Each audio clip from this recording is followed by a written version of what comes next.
My stomach dropped, a pit of boiling acid where a plate of barbecue ribs should have been. That's when the first lie hit us. It wasn't just a simple mistake, a scheduling error, it was a deliberate, calculated theft. The entire neighborhood had been duped, and our HOA president, a woman we all knew as Karen, stood there, a smirk playing on her lips, her eyes as cold as her heart. I remember the day so clearly. The air was thick with the promise of summer, a gentle breeze rustling through the leaves, carrying the scent of freshly cut grass and nothing else. No grilling burgers. No sizzling sausages. Just the silent, damning testimony of empty chafing dishes and a pristine, untouched ice chest. "I'm sorry, but there seems to be a slight mix-up," she announced, her voice dripping with insincere pity. Her words were a flimsy veil, a transparent attempt to hide the heist she'd just pulled. We all paid $100 a family for the annual summer kickoff community buffet. $100. And for what? Empty air and a passive-aggressive handwritten sign that declared the event cancelled. The money was gone. And so were our hopes for a good time. My daughter, little Lily, was clutching her empty plate, her small face a mirror of the neighborhood's collective shock. A single tear traced a path down her cheek, and something inside me snapped. That's when the rage took over, a slow, simmering, vengeful heat. "Oh, Karen, you just messed with the wrong mother. You just picked a fight with a woman who knows her way around a spreadsheet and a little bit of petty revenge." The first few days were a blur of angry text messages in the neighborhood group chat and hushed conversations over backyard fences. Everyone was upset, but nobody had the guts to do anything. They were afraid of Karen, of her endless stream of passive-aggressive emails and her power as HOA president. But not me. My rage wasn't a flash in the pan, it was a slow burn. I started with a quiet investigation, a digital deep dive into Karen's life. My husband, bless his tech nerd heart, found the trail almost instantly. He discovered the vendor Karen had supposedly hired, a company called Grill and Chill Catering, didn't actually exist. The email she'd used to send out the fake receipt was a burner account. She had pocketed every single one of those $100 payments, a tidy little sum of over $6,000.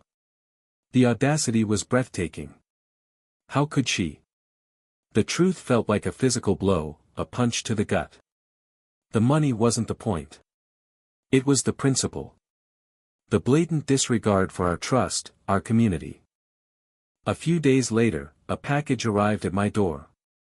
A strange, heavy box, with no return address. My hands trembled as I opened it, my heart pounding in my ears. Inside, nestled amongst some packing peanuts, was an old, tarnished silver platter. And a note. The handwriting was elegant, old-fashioned, and familiar. "She's done this before," it read. "And she will do it again. Don't let her get away with it."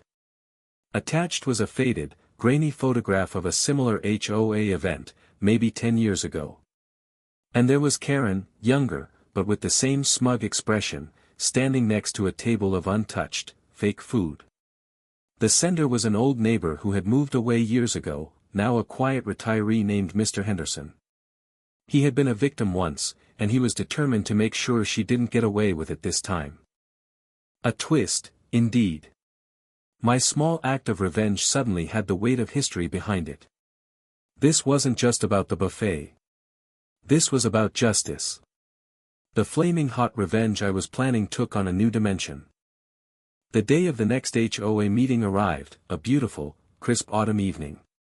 The air crackled with a nervous energy. The community center was packed. Karen, naturally, was at the head table, wearing a crisp white pantsuit and a smile that didn't reach her eyes. She started the meeting with a breezy, "Let's move on from that little incident with the barbecue," as if it were a minor inconvenience, a parking ticket, not a grand deception. I raised my hand. And another. And another. Soon, the room was a sea of hands, a silent protest. Karen's smile faltered.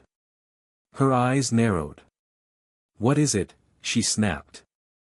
I stood up, my voice steady, though my heart was hammering against my ribs. "I have a question, Karen." The whole room went silent. A pin could have dropped and it would have sounded like a gunshot. "A question about our annual community buffet. Her face went white. She tried to interrupt, "That's enough about that," but I was not to be stopped. "Did you know that Grill and Chill Catering is not a real company?" A collective gasp. "And did you also know that you've used that same fake vendor before, a decade ago, to pull the exact same stunt on a different community?" I held up the faded photograph, the damning evidence. "You've been doing this for years, haven't you, Karen?" The veneer of her composure shattered. Her face contorted, a mask of fury and panic. She lunged forward, her hand outstretched, as if to snatch the evidence from my grasp. "That's a lie," she shrieked. "You're all lying. You're just jealous of my position." Suddenly, Mr. Henderson, a man I'd only ever spoken to through emails, stood up from the back row. "No, we're not," he said, his voice quiet but firm, a stark contrast to Karen's histrionics. "I was there. I have proof, too." He held up his own stack of documents, old receipts and emails.